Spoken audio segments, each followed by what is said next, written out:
नमस्कार। आज इस वीडियो में हम बात करेंगे हेल्थ इंश्योरेंस क्लेम्स के बारे में। क्या तरीके होते हैं जिनसे आप अपना हेल्थ इंश्योरेंस क्लेम फाइल कर सकते हैं। लेकिन उससे पहले एक ज़रूरी बात, अगर आपने अभी तक हमारे चैनल को सब्सक्राइब नहीं किया है तो सब्सक्राइब करें ताकि आपको सही टाइम पर सही इन्फॉर्मेशन मिले। और अब मैं अपने आप को इंट्रोड्यूस करना चाहूँगी। मेरा नाम है काजल। मैं आपको हेल्थ और लाइफ इंश्योरेंस से जुड़ी अपडेट्स इस चैनल के माध्यम से देती रहती हूँ और आपको इंश्योरेंस से जुड़ी हर प्रॉब्लम में एडवाइस भी देती हूँ। हमारी टीम को इंश्योरेंस इंडस्ट्री में 12 साल का अनुभव है और हम क्लेम से रिलेटेड कंसल्टेंसी भी प्रोवाइड करते हैं।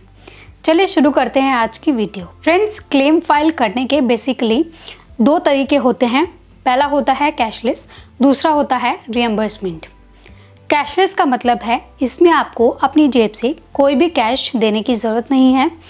और रिएम्बर्समेंट का मतलब है पहले आप अपनी पॉकेट से पे करेंगे और उसके बाद इंश्योरेंस कंपनी आपको वो पैसा रिएम्बर्स करके यानी वापस करेगी।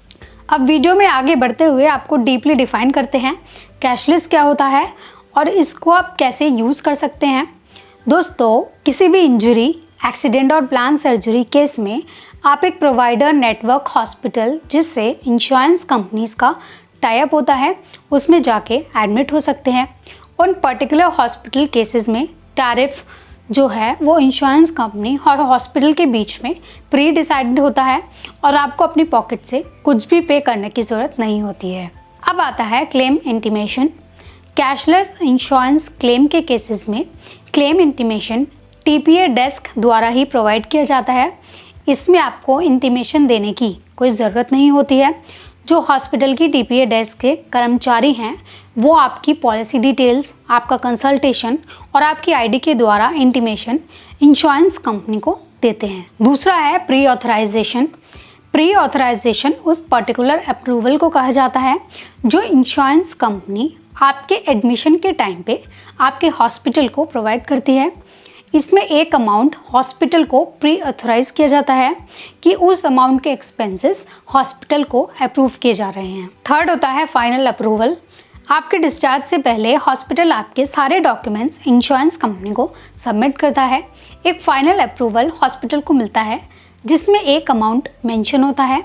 ये फाइनल अप्रूवल आने के बाद ही हॉस्पिटल आपको डिस्चार्ज देगा और आप वहाँ से निकल सकते हैं। चौथा है pre and post reimbursement. Pre and post है कि हॉस्पिटल ट्रीटमेंट के एक्सपेंसेस तो आपके क्लेम कैशलेस में सेटल हो गए हैं, लेकिन हॉस्पिटल में एडमिट होने से पहले जो भी आपके खर्चे हुए रिलेटेड टू डॉक्टर कंसल्टेशन, कोई भी जांच या फिर मेडिकल से रिलेटेड, अब ऐसे ही आफ्टर डिस्चार्ज जो भी आपके खर्चे हुए सेम डिसीज से रिलेटेड, वो सब प्री एंड पोस्ट एक्सपेंसेस में गिने जाते हैं।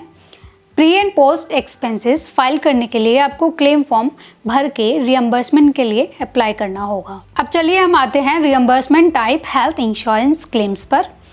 सबसे पहला है इंटीमेशन। जैसे कि मैंने आपको पहले बताया, कैशलेस क्लेम में आपको इंटीमेशन खुद से प्रोवाइड नहीं करना होता है, लेकिन रिएम्बर्समेंट के केसेस में इंश्योरेंस कंपनीज को इंटीमेट करना आपकी जिम्मेदारी है। अब अगर इन क्लेम्स को टाइमली इंटीमेट नहीं किया जाता है तो कंपनीज इन क्लेम्स को डिलेड या सीधा रिजेक्ट भी कर देती है। अब दूसरा है एक्सपेंसेस पे एंड डिस्चार्ज।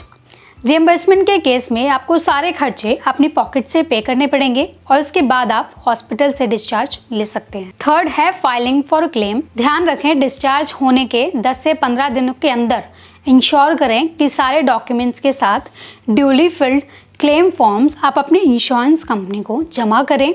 ये सबमिशन डिले करने पर इंश्योरेंस कंपनी क्लेम को रिजेक्ट भी कर सकती है। अब बात करते हैं डॉक्यूमेंट्स की।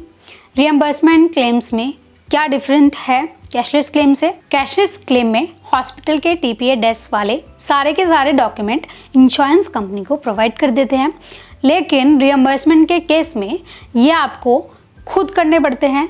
तो चलिए आपको बताते हैं कौन से ऐसे डॉक्यूमेंट्स हैं जो एसेंशियल हैं रिएम्बर्समेंट क्लेम को फाइल करने के लिए। तो सबसे पहला डॉक्यूमेंट है पॉलिसी की एक कॉपी। दूसरा है डिस्चार्ज समरी।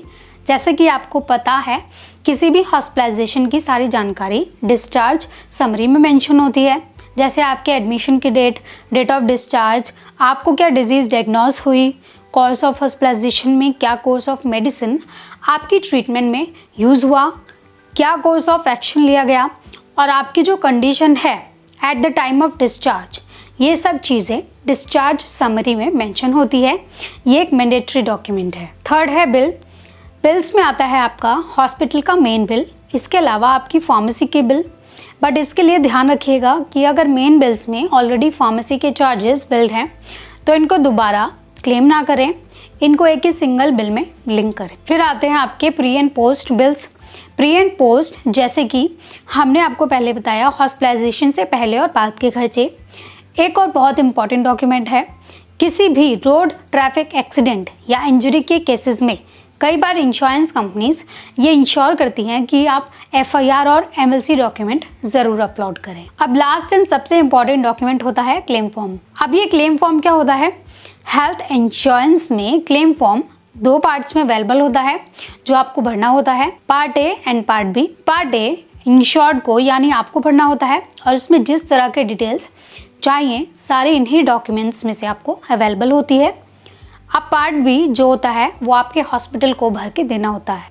अब अगर आपको स्टिल कन्फ्यूजन है हेल्थ इंश्योरेंस कंपनी से क्लेम कैसे करें, या फिर आप हेल्थ इंश्योरेंस प्लान पोर्ट करवाना चाहते हैं किसी एक कंपनी से दूसरी कंपनी में, या आप कोई एक्स्ट्रा कवरेज अपनी वाइफ या पेरेंट्स के लिए लेना चाहते हैं, या XYZ कोई भी राय आप हेल्थ इंश्योरेंस और LIC इंश्योरेंस से रिलेटेड लेना चाहते हैं, तो आप स्क्रीन पर दिख रहे नंबर पर कॉल करके अपने सभी सवाल हमसे पूछ सकते हैं। हमारी एडवाइस आपके लिए बिल्कुल फ्री है। हम हेल्थ इंश्योरेंस एक्सपर्ट्स हैं एंड हमारी टीम मेंबर्स को इस इंडस्ट्री में पिछले 12 साल से अनुभव है। तो दोस्तों आज की वीडियो में बस इतना ही। उम्मीद है इस वीडियो में दी गई जानकारी आपको वाकई फ़ायदेमंद लगी होगी। हम आपके लिए यूं ही हेल्थ और लाइफ इंश्योरेंस से जुड़ी महत्वपूर्ण जानकारी लाते रहेंगे। जितने भी लोग हमारे साथ जुड़े हुए हैं, आप यूं ही हमारे साथ इस सफ़र में बने रहना। और अगर आप नए हैं हमारे चैनल पर तो प्लीज़ आप हमारा चैनल सब्सक्राइब करना और हमारी फैमिली का हिस्सा बनना।